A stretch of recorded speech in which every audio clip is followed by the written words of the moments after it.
I drive a tow truck for the county. I've seen things on the shoulder of I-90 that would turn your hair white, but nothing compares to mile marker 187. That stretch of road is straight, no curves, no dips, good visibility. And yet, we pull a car out of the ditch there every 3 weeks.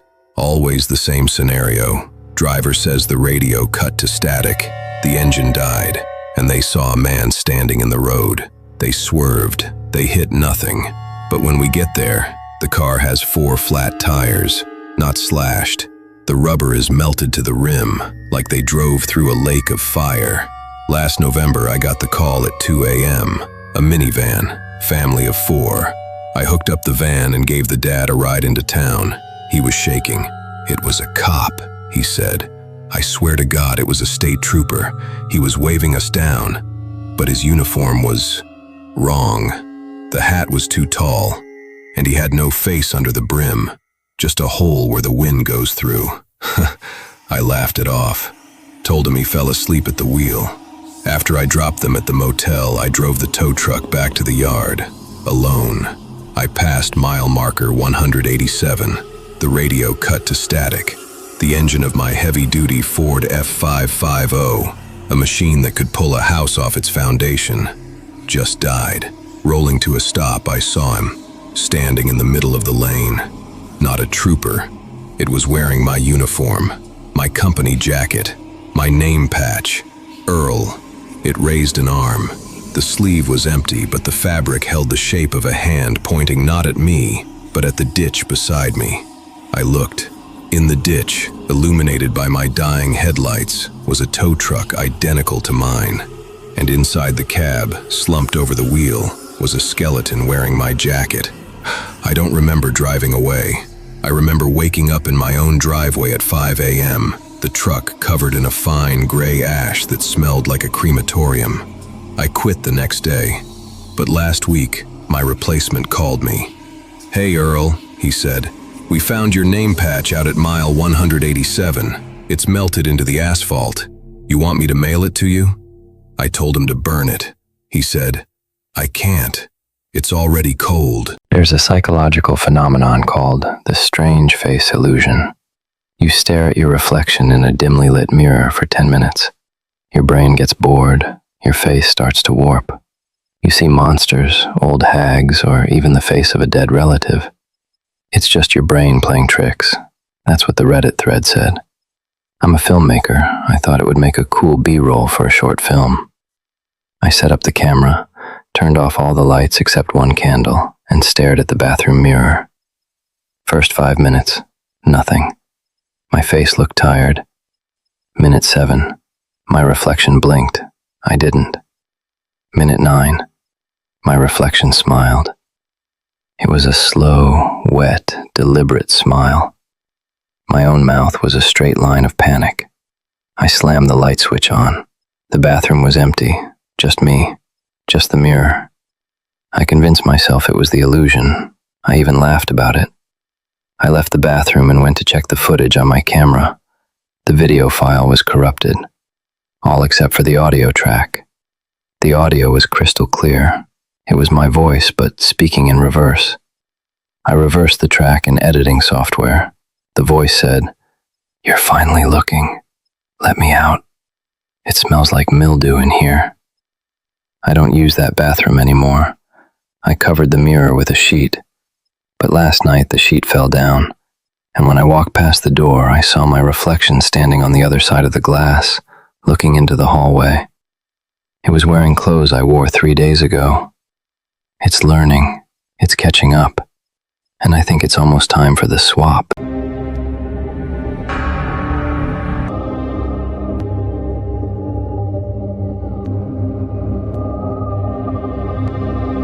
She called me every night at 9:17. But Lena was already missing before the first call ever came. I was 16. My first girlfriend was named Lena. She lived 2 towns over, which in the early 2000s might as well have been Mars. Our entire relationship existed inside a Nokia 3310 and the curly cord of the beige landline in my parents' kitchen. The thing you have to understand is that I knew every sound that phone made.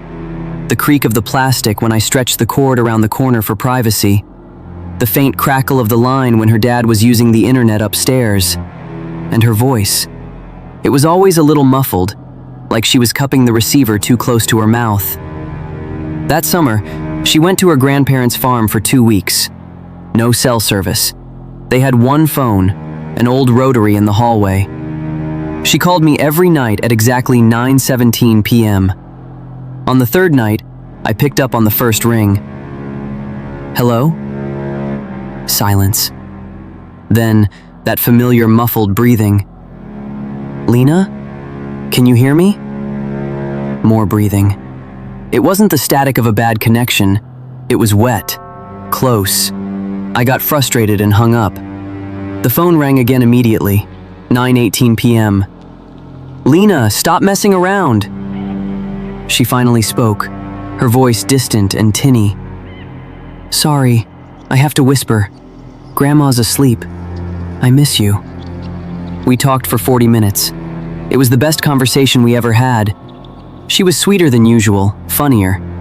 She described the farm in perfect detail. At the end, she said something that made the hair on my arm stand up, but I chalked it up to teenage romance. I wish I could just stay inside this line with you. The next morning, my mom got a call. It was Lena's mom. She was hysterical. Lena had been missing since the day she arrived at the farm, 3 days ago. She never made it inside the house. They found her bag in a drainage ditch half a mile from the driveway. I told the police about the calls. I showed them the phone records. 9:17 p.m. Duration, 41 minutes. The number logged wasn't the farm's number. It wasn't any number. It was just the symbol. Number 000000. I never heard her voice again. But sometimes, when the house gets really quiet, the landline we don't even have plugged in anymore. It rings once. Just a half ring.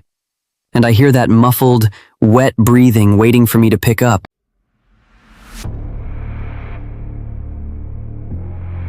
I moved into a cheap studio in a building that was renovated. You know the type. Gray laminate floors, white walls, and walls so thin you can hear your neighbor sneeze. The neighbor in 4C was a quiet guy. I'd hear him cooking sometimes, a pan clattering, a cabinet shutting. Then the noises changed. It started with the scratching, not like a dog, like fingernails, long, deliberate drags down the wall we shared. It would start at the ceiling and go scrape all the way to the floor. Then a pause, then a soft thump from inside the wall. I knocked on his door. I left a note. Hey man, sounds like you might have rats in the wall. The next morning, my note was gone. In its place, slipped under my door, was a piece of drywall. On it, written in what looked like rust or old blood, was, I am the rat. I called the landlord. He came by, annoyed. He banged on 4C's door. No answer.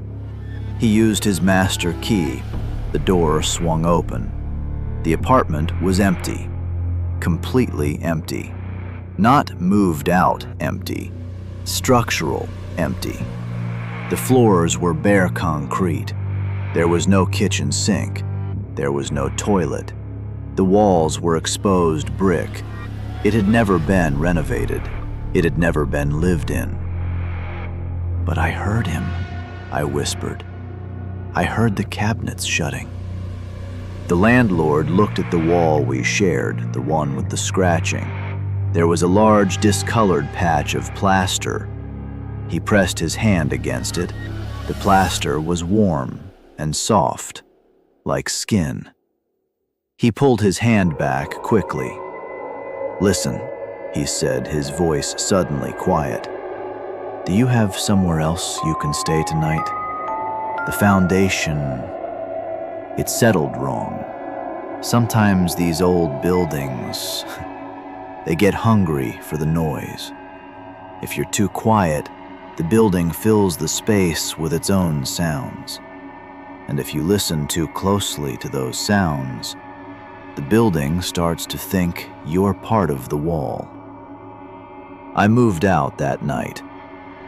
I live in a concrete high-rise now, no shared walls, but sometimes when I'm falling asleep, I hear a soft thump inside my pillow, like something is trying